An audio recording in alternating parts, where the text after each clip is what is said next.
Guylain Campier. Est-ce que le stop and go, justement, auquel on a assisté ces dernières années dans le domaine nucléaire a été pour vous difficile à gérer, spécialement dans cette région, avec Gravelines ? La région, on a été très clair. On a dit, nous, c'est pas, si la centrale de Gravelines en effet faire, nous, on veut 2 EPR. C'est-à-dire qu'on est déjà dans la transition. On réfléchit aussi déjà à d'autres modèles énergétiques issus du nucléaire, puisqu'il y a d'autres types de réacteurs sur lesquels on peut travailler. Tout ça, ça se travaille à très long terme. En effet, donc on est favorable à l'implantation de ces 2 EPR. On sait aussi que la meilleure énergie est celle qui est adaptée au local.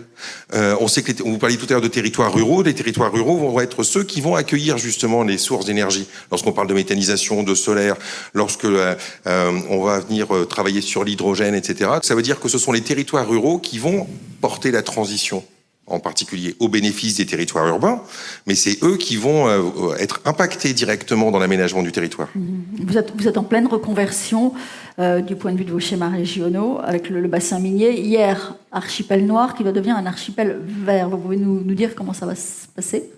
Pensez, lorsqu'on parle de temps long, justement, sur les mentalités, sur le côté sociétal, d'espaces comme le bassin minier, en effet, qui ont été marqués pendant des dizaines, voire des centaines d'années à certains endroits, par la présence des mines, qui en subissent actuellement encore des séquelles lourdes, qui ont par exemple le gaz de mine, qui actuellement s'échappe dans l'atmosphère et pour lequel on ne dit rien. Heureusement, depuis, je crois, le 2 novembre, ça a un peu changé. Et désormais, le gaz de mine va pouvoir être exploité, ce qui va nous permettre d'ailleurs de mettre, on va dire, justement, d'avoir un juste retour auprès des foyers de cet espace et de bénéficier de ce gaz qui, de toute façon, s'échappe et participe au réchauffement climatique et de l'utiliser au moins pour les territoires qui ont subi cette industrialisation. Donc, il y a des espaces comme ça où on va trouver les solutions plus localisées. Là, je vous parlais du bassin minier.